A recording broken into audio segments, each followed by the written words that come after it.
The future of project management is changing fast. On Projectified with PMI, we'll help you stay ahead of the trends as we talk about what that means for the industry and for everyone involved. I'm Stephen W. Maye for Projectified with PMI. For an easy way to stay up to date on Projectified with PMI, go to iTunes, Stitcher, Google Play Music, and pmi.org/podcast. In this episode, we meet Michael Chui of the McKinsey Global Institute. Michael shares research on the impact that artificial intelligence will have on the workforce, why AI presents new opportunities in the project world, and how project professionals can prepare themselves to thrive in an emergent, exciting, and uncertain landscape. Michael, I've been very interested in your work. I've had a chance to read some things that you've written. I've watched videos that you've produced, so talks that you've given in other formats, and have been just fascinated by the research and by what you have taken from that, and really looking forward to talking with you today. So thank you for being here. Stephen, it's a great pleasure, and thanks so much for the kind words. Well, they're all true. So let's jump right in.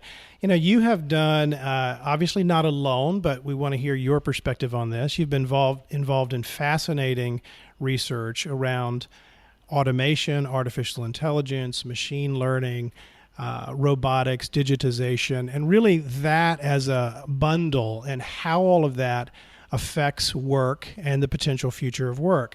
So if we're going to use as kind of a shorthand here, the research, which I realize there's a lot of pieces, give us a quick overview of what the research was about or has been about, and what for you has been the biggest surprise coming out of that.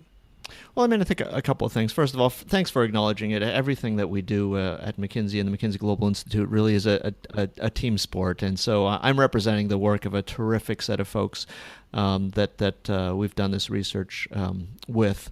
The first thing is, why are we looking at this at all? I think one of the things that we have observed as we've looked at the world, and I'm a technologist by training, a computer scientist, cognitive scientist, is some perhaps surprising advances in the technologies themselves around artificial intelligence and robotics. As a former artificial intelligence researcher, I would have thought just a few years ago that the task of creating a self-driving car would be years away, just a very difficult, set of engineering challenges, et cetera. And yet here where I live in San Francisco, nowadays, if I drive on the streets, it's more likely than not, you'll run across one of these self-driving cars in test mode. And so there's that. There are, a set of things that have happened in the cognitive realm as well, not only beating the world champion in chess 2 decades ago, but now the world champion in Go, which is a game that's many times more complex and difficult than chess. But then the ability for machines to read lips better than deaf people do. And so again, to a certain extent, the technology is surprising us. And then when you think about what the implications for these technologies are in the world of work, and the degree to which things that we thought only humans might be able to do effectively, now the machines are doing things as well or even better. There's a natural series of questions about what does this mean for work? What does this mean for employment? Are we going to have mass unemployment going forward because the robots and AI will take over everyone's job? And so that was really the motivation for the research. So what did we find, and how did we think about it? I think one of the things that we looked at doing as we looked at jobs, while others have studied jobs themselves, we actually thought that if you look at any individual occupation, that's the wrong level of granularity to examine this phenomenon, because everyone in their job, everyone in their occupation does multiple different activities, each of which has a different propensity for machines to automate. And so rather than looking only at 900 or so jobs that the U.S. Bureau of Labor Statistics catalogs, we looked at all of the constituent activities, over 2,000 of them in total, and for each of those scored them against 18 different capabilities which potentially could be automated. So everything from cognitive tasks, recognizing known patterns or developing novel patterns, doing logical problem solving. Some physical things such as fine motor skills, gross motor skills, navigating the physical world. Linguistic things, understanding when someone's talking, being able to process it, being able to respond in a natural language such as English. And even some social and emotional capabilities, the ability to read or recognize human emotion in another person, process that, and then respond in an appropriate way. So against 18 of these different capabilities, we tried to understand what level is necessary in order to accomplish all of the activities that we pay people to do in the economy. And then at the same time, we looked at to what extent could technology, actually accomplish different capabilities of those 18 different capabilities, and just compared. And you ask, what are some of the surprising, findings? Again, to a certain extent, they're not surprising in retrospect, but at least at a top line, if we just look at technical potential, what we found was about half of all the activities we pay people to do in the global workforce could be automated by adapting currently demonstrated technologies, not even requiring some sort of breakthrough in technology by some of these artificial intelligence and robotics researchers. Literally by adapting currently demonstrated technologies, half of the things we pay people to do in the global economy could be automated. Now, that's a huge number. The other thing that we tried to understand was, well, look, if that's theoretically possible from a technology standpoint, how long and how fast might that actually happen? And this is where we tried to understand, look, what are the things that have to happen in order for technology to actually be adopted? And number one, we have to solve a bunch of technology problems. So while I said theoretically half of the activities could be automated by adapting currently demonstrated technologies, that adaptation mostly hasn't been done. So the technologies actually have to spend money and time integrating those technologies together and adapting them for individual activities. That takes some time. In many cases, millions of dollars and years to do. So, in order to get things to actually become automated and adopted, the technology problems have to be solved.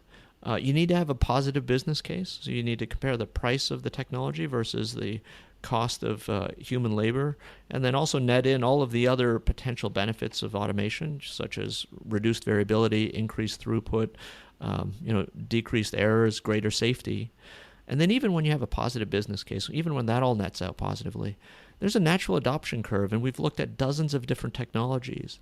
And across all those technologies, between the time of their commercial adoption and their eventual plateau in adoption, the time of commercial availability and their eventual plateau in adoption takes in the neighborhood of 8 to 28 years.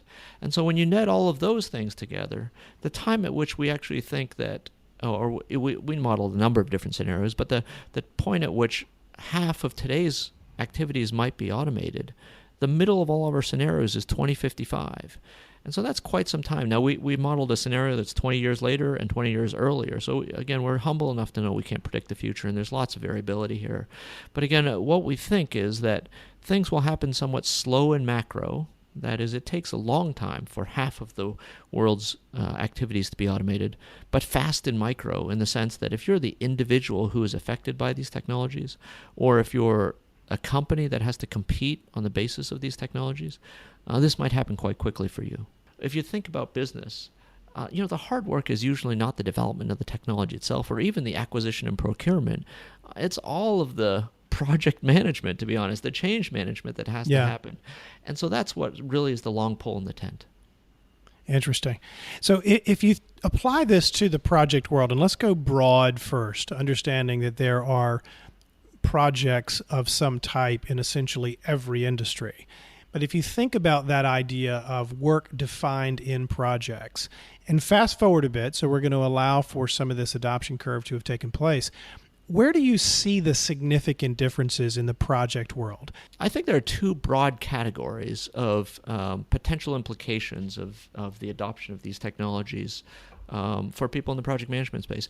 Number one, I think it will change the activities that a project manager does in terms of just the way that they execute their job. And then it will change the way that the projects that they manage also will get done. So let me just comment on each of those in turn.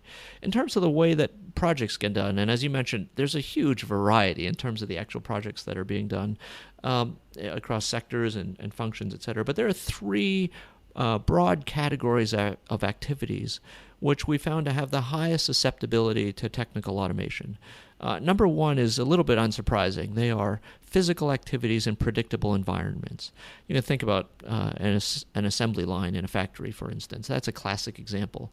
But there are a number of different other sorts of physical activities in predictable environments, which I think will be increasingly automated. And this includes agriculture, for instance, what happens within a barn. So there's still a lot of opportunity there, even though we sort of understand how this might work within a factory.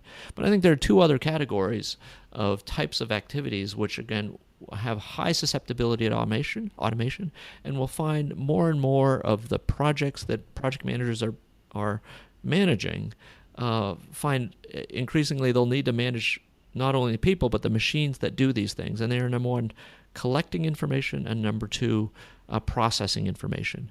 I think that two things that are interesting about that. One is that they're very widespread.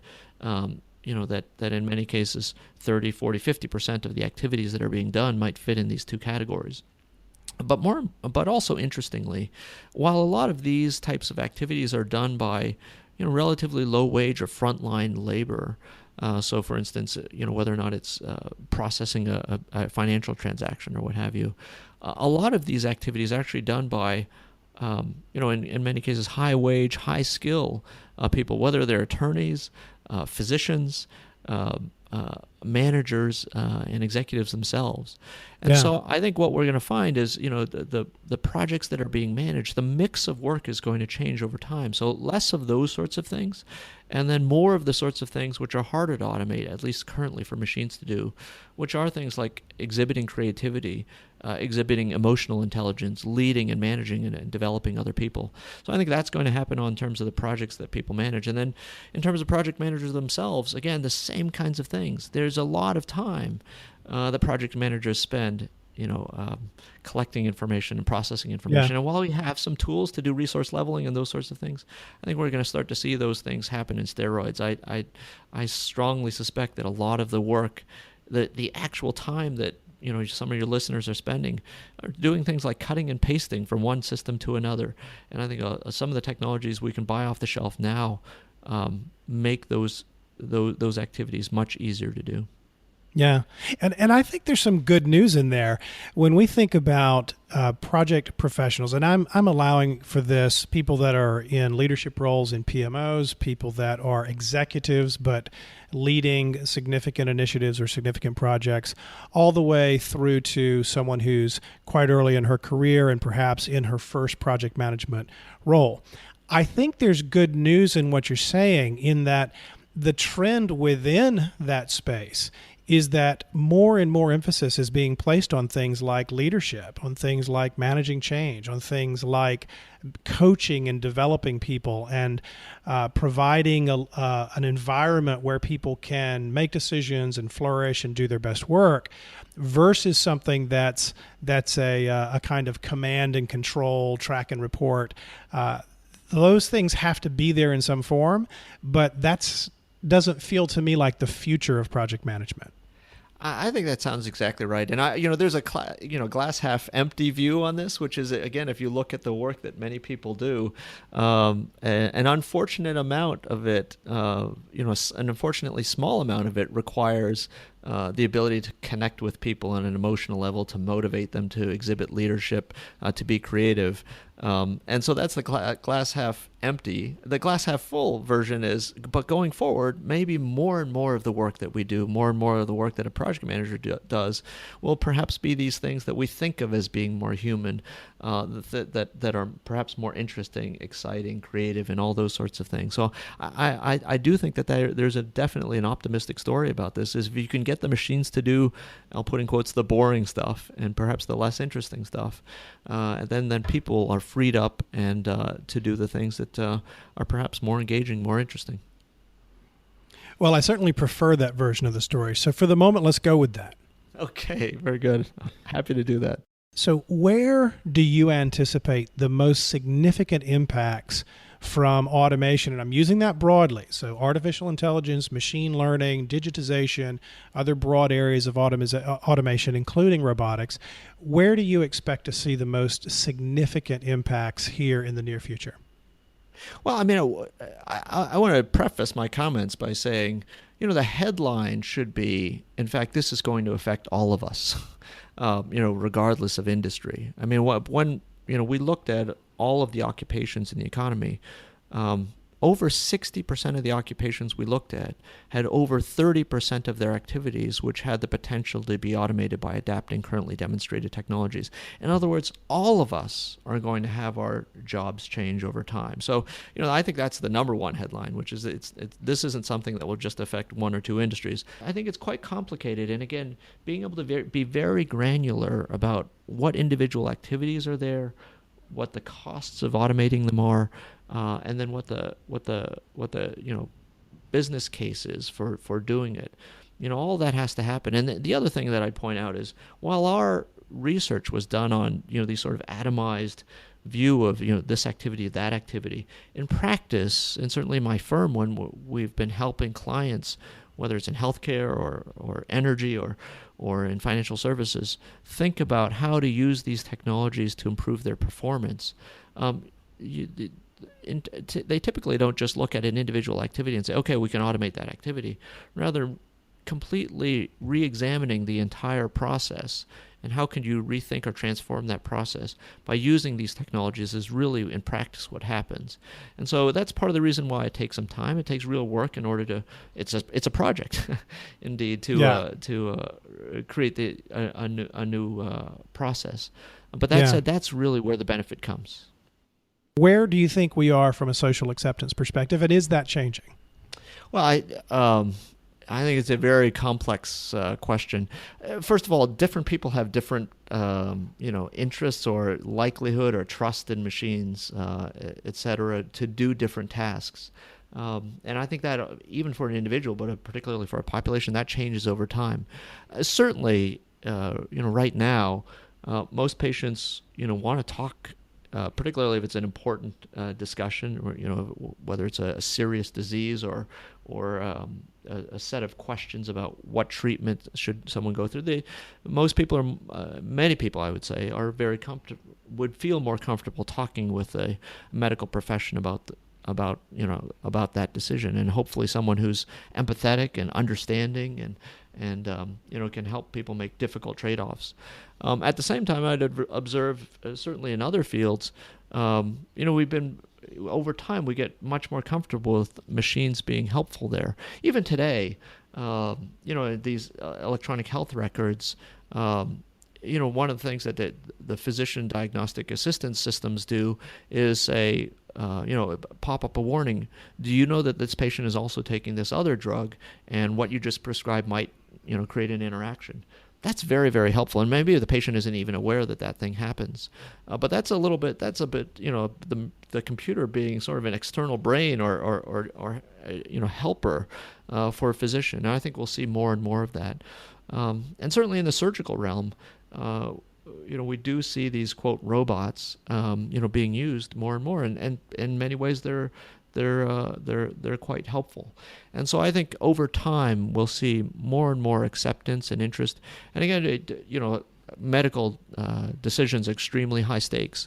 But it is not a perfect analogy, but there was a time when people said, look, if I'm going to go to a bank, I want to talk to a person, look them in the eye, because this is important. This is a financial transaction.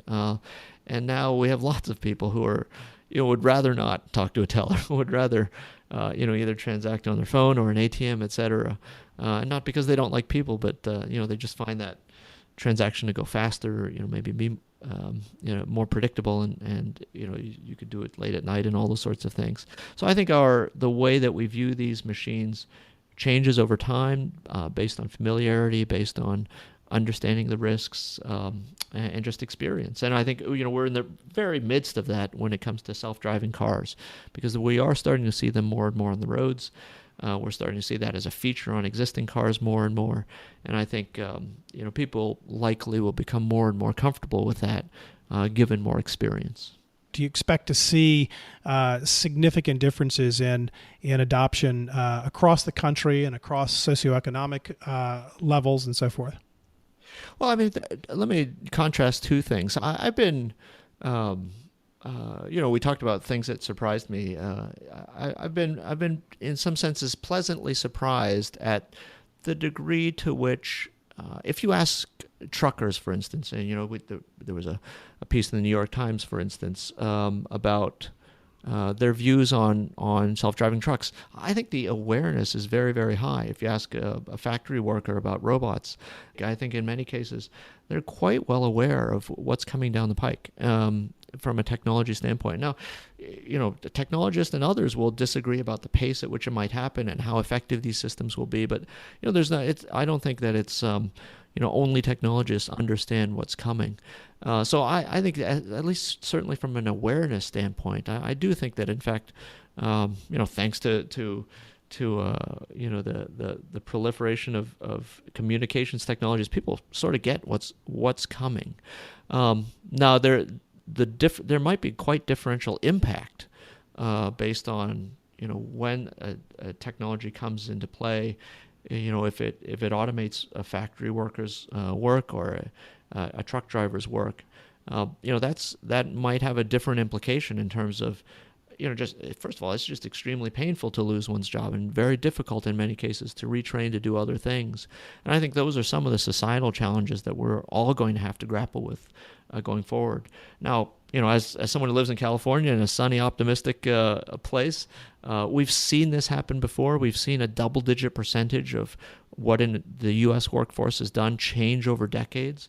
For example, 40% of the U.S. workforce involved in agriculture around 1900, and 70 years later, somewhere in the neighborhood of 2%. So that's a huge change in less than it's a massive change. Sure.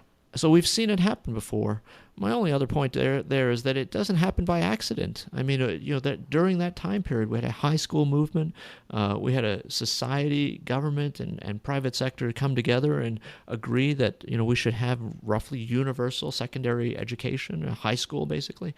And so I think going forward, to have good outcomes, we're going to have to make good decisions. But if we make good decisions, I am optimistic, even though they're again, it's not easy for people in many cases when this impacts them. But broadly speaking, over time, I'm optimistic that we'll be able to have people transition to other jobs as they're displaced from activities that they previously had to do. Think about the project professionals again as we go back to this broad community of people that spend a significant part of their day moving projects forward, whether they're at the executive level, whether they're in the PMO, whether they are young, upcoming project managers. How do they prepare for a world that is increasingly smart? And I mean that in the sense of smart technology, a world that is increasingly automated. How do they prepare for that? How do they prepare to continue to bring value in that future world? Yeah, I don't know if that I have any secret ideas that no one has thought of before, but maybe a few principles that might be interesting. One is, I think, increasingly, and even more so than previously, a project management professional needs to be able to understand these technologies, understand the art of the possible, and try to stay at least abreast, if not ahead, of what these technologies can do, because they can both affect and improve the work that any professional does, as well as the projects that they're trying to manage. So I think that's that's at least one thing that's very useful. Secondly, I increasingly, again, some of our other research has led us to the conclusion that the effective use of data and analytics is changing the game. And I think being able to become more familiar with statistics, experimental design, and these other sorts of disciplines where, rather than just business judgment and experience, being able to apply numerical, quantitative, statistical analyses to decision making will be very, very important. And then finally, there's if we go back to previously in the conversation, some of the skills, some of the capabilities which will be least or most difficult for the machines to do, whether it's motivating others, whether it's emotional intelligence, whether it's being creative, and then being flexible and agile, because as I said, all of these technologies are going to affect all of us, and we're going to change what we do day to day. And so how can we be resilient? How can we learn how to learn? I think all of those sorts of soft skills, mindsets, capabilities, which are in those realms, are going to be increasingly important going forward. And to be able to cultivate those, practice those, and in fact, in certain cases, I think you can learn those over time, will also stand people in good stead as these technologies continue to wash over the work that we all do. And I think that brings us back in some ways to what we talked about earlier, which is that the good news for this space, if we look at this broad space of project management and project leadership and managing large portfolios of projects and so forth, is that I believe what you're describing is consistent with where people in this space are focusing. You know, as we participate in a number of, I'm involved in a number of events throughout the year, and I've watched that conversation over the last decade move more toward what you're describing, particularly when you start thinking about those kind of leadership skills and skills around judgment and skills around motivation and so forth. Then I think there's a lot of consistency, maybe not 100%. I think there's a lot of consistency with the direction that people within the industry are moving in their focus, and what you're describing is what's likely to be required and what's likely to be the areas of skill and expertise that are going to help people really prosper and flourish as they move forward. I think that makes a tremendous amount of sense. I mean, if I were to be most provocative, some of the pure skills involved in project management increasingly will be done by the machines, right? Just resource leveling, for instance, or all that kind of stuff. The software will start to do, and then as you said, the thing that will be most valuable and engaging is how do you motivate people? How do you lead a group? How do you get people to do the things that need to be done?